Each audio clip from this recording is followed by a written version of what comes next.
말씀드린 것처럼 디모데후서는 사도 바울의 마지막 편지가 됩니다.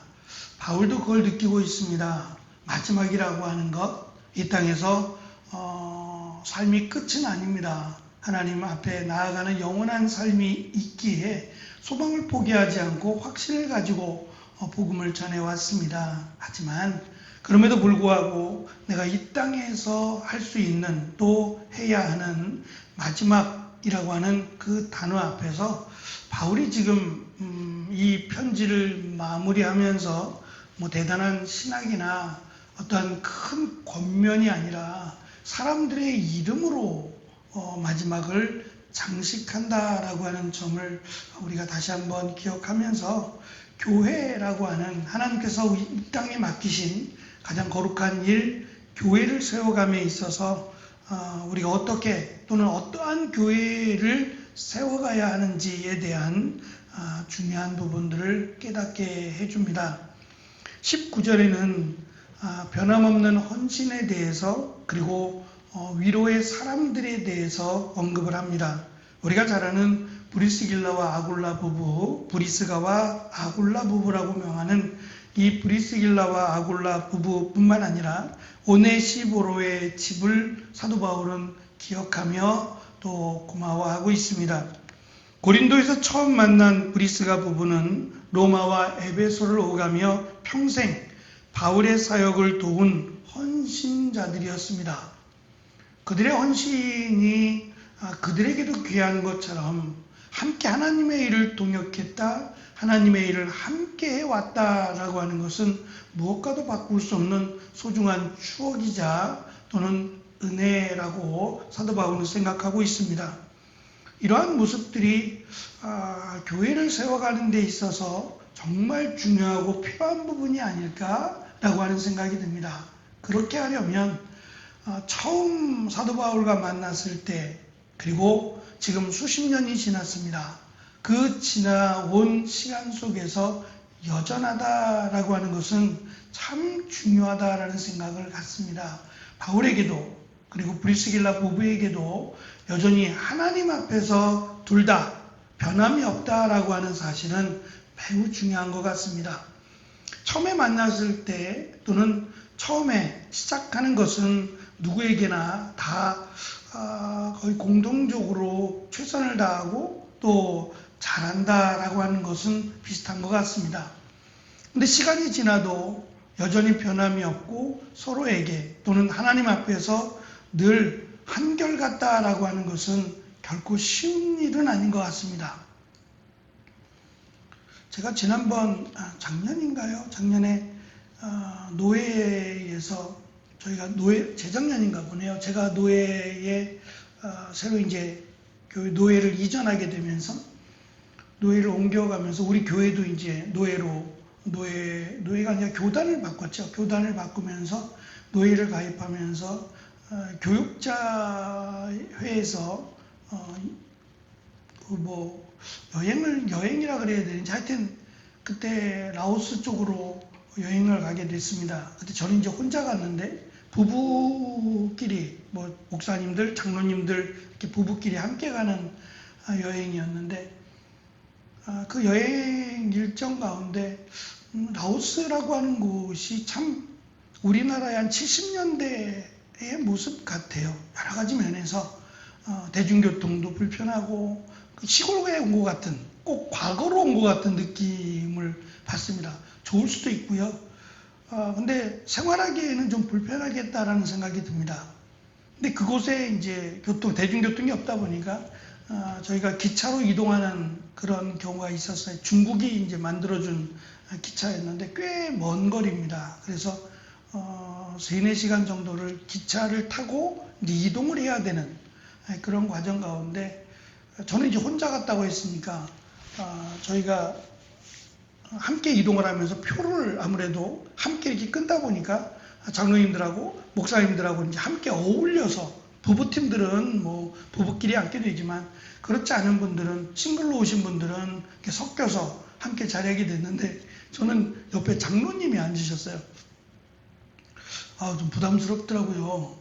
아무래도 물론 다른 교회 장로님이시니까 라고 하면서 이 먼 거리를 가면서 그냥 잠만 자고 갈 수가 없잖아요. 또 초면이기도 하니까.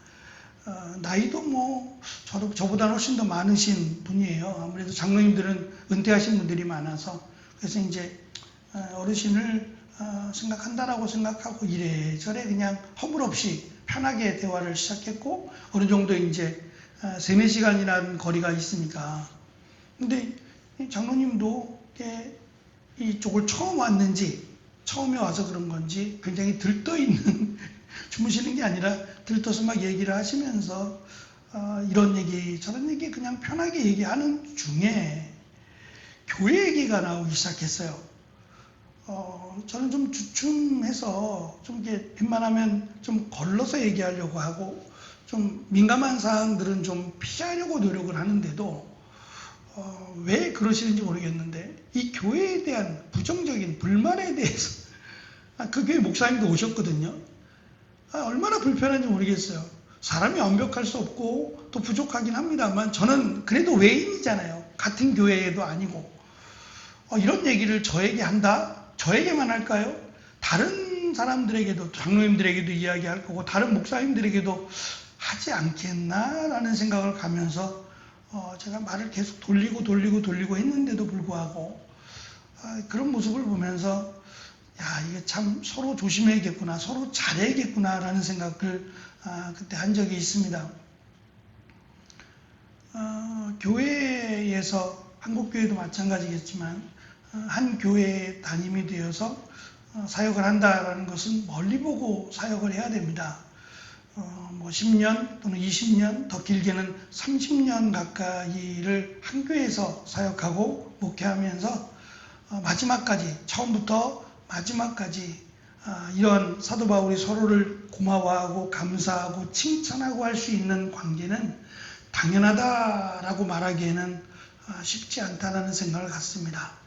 아무래도 믿음의 길을 걸어가고는 있지만 사람들 사이에서 여러 가지 이야기들, 여러 가지 상황들이 주어지면서 끝까지 서로에 대해서 고마워하고 감사하고 하는 이러한 관계가 결국 교회로 이제 연결될 것이고 교회가 세워지는 건데, 그래서 저는 이 부분이 서로에게 감사하고 또 서로에 대해서 칭찬하고 격려하는 이러한 모습은 중심이 사람이 아니라 하나님이시기 때문에 가능한 일이라고 생각합니다. 바울도 하나님 앞에서, 브리스길라 부부도 하나님 앞에서, 저는 이것이 정답이 아닐까라는 생각을 합니다. 그래서 끝까지 하나님 앞에서 충성스럽게 하나님 앞에서 정말 하나님의 뜻이 무엇인가를 분별하며 열심히 달려가는 것이 교회를 건강하게, 또 우리를 건강하게 하는 방법이 아닐까라고 하는 생각을 가져보았습니다. 또한 오네시모로는 로마 감옥에 갇힌 바울을 수소문하여 찾아와서 큰 위로를 주었던, 고난을 부끄러워하지 않고 함께 하기를 원했던 참된 동역자였습니다. 교회는 이처럼 변함없이 헌신하고 지친 자들을 찾아가 위로하는 사람들을 통해서 세워집니다. 두 번째 20절은 에라스도 또는 드로비모에 대해서 설명을 합니다. 에라스도는 고린도에 두었고 드로비모는 밀레도에 남겨졌다고 말합니다. 이는 단순한 체류가 아니라 각 지역을 책임지는 사역자로 임명되었다는 뜻입니다. 특히 이제 드로비모는 병이 든 상태였음에도 불구하고 밀레도의 사역자로 세워졌다라는 것을 다윗은 돌아봅니다. 이것이 다윗의 의견일까, 아니면 드로비모의 원하는 헌신이었을까? 구체적인 언급은 없습니다. 다만 그가 병중에 있었음에도 불구하고 그가 사역자로 밀레도에 남겨졌다라고 하는 것, 그리고 사도 바울이 이 일을 언급하며 고마워하고 있다라는 점을 생각해 본다면 헌신적으로 생각해 볼 수 있습니다. 이들의 헌신으로 인하여 하나님의 나라가, 복음이 세워지고 있다라는 것을 우리가 알 수 있습니다. 세 번째는 사도 바울은 이 겨울이 오기 전에 왔으면 좋겠다라고 말하는데, 그 이유가 이 로마로 가는, 그때는 이제 육로가 아니라 항로인데 배를 타고 가는 길에서 사도 바울이 있는 이 로마로 가는 길이 겨울 그 기간에는 항로가 차단이 된답니다. 항로가 이제 배가 이동을 하지 못하게 막는데 위험하기도 하고 여러 가지 상황 속에서 일정 기간 11월 달부터 3월 달까지 그때까지는 배로 이동하지 못하도록 제한을 시킨답니다. 그래서 찾아오려거든 그 전에 찾아왔으면 좋겠다라고 하는 바람을 보입니다. 바울 곁에서 수십 년 동안 바울이 사역을 하면서 많은 이들이 있었을 겁니다.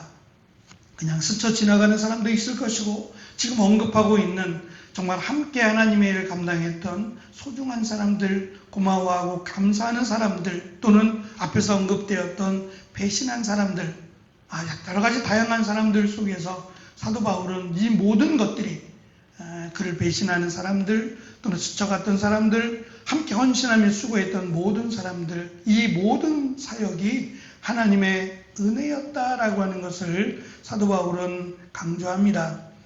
특별히 마지막에 기록되어 있는 이름들이 있습니다. 이 이름들은 로마의 이름들입니다.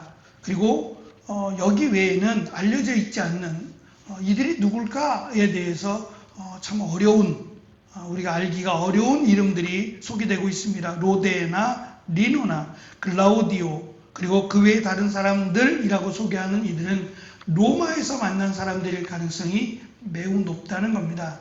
특별히 리노는 로마의 첫 감독이 된 사람이고, 부데라고 하는 이 이름은 지금도 로마에 기념교회가 있답니다. 다시 말하면 이 부데라고 하는 사람은 자신의 집에서 예배를 드리도록 자신의 집을 내어놓은 그 집이 첫 번째 교회가 되었던, 아마도 그런 사람일 것 같고, 그가 그의 집의 터를 볼 때에 그가 부위층 사람, 고위층에 있는 사람들이 아닐까라고 생각을 합니다. 다양한 사람들을 만나도록 하나님이 허락하셨고, 이 다양한 사람들을 통해서 이 로마라고 하는 하나님을 대적하는 사람들의 대표적인 나라죠. 이스라엘을 점령했던, 세계를 점령했던 그 나라에도 하나님의 일꾼들이 있었다는 겁니다. 복음의 영향력으로 복음을 믿은 사람들이 로마에 있었고, 그들을 통해서 비록 사도 바울은 로마라고 하는 곳에서 순교를 하지만 그곳에 남겨진 이 복음의 씨앗들이 이 로마라고 하는 곳을 복음화시키는 일에 정말 수고하고 헌신하는 귀한 동역자들이 있었음을 지금 언급합니다. 바울의 마지막 인사는 주님께서 그대와 함께 계시기를 바란다라고 하는 간결한 내용입니다. 이 말은 주님께서 그대와 함께 하시기를 바란다는 막연한 그런 인사가 아니라 자신과 함께 하셨던 하나님의 은혜를 말합니다. 이미 자신이 경험했고 이미 자신이 충분히 받았던 그 하나님의 은혜, 그 하나님의 은혜가 함께 하나님의 일을 동역하고 있는 디모데와 또 교회 성도들에게 함께하여 주기를 바울은 간절히 바란다라고 말합니다. 세상의 모든 것은 지나가도 함께 하나님의 일을 감당했던 동역자들과 나눈 십자가의 사랑과 우리와 함께 하시는 하나님의 은혜가 영원히 이 땅에 남을 겁니다. 그리고 이것이 우리에게뿐만 아니라 앞으로에도 하나님을 중심으로 하나님을 바라보고 하나님의 뜻을 분별하며 나아가는 모든 교회와 모든 성도들에게 함께 하실 것을 사도 바울은 간절히 소망하며 권면하고 기도합니다. 이 놀라운 은혜가, 비록 사도 바울은 이 디모데 후서를 마지막으로 더 이상 그의 편지는 남아있지 않지만 무엇보다 그가 이렇게 사역을 감당할 수 있었던 것이 오직 주님만을 바라보며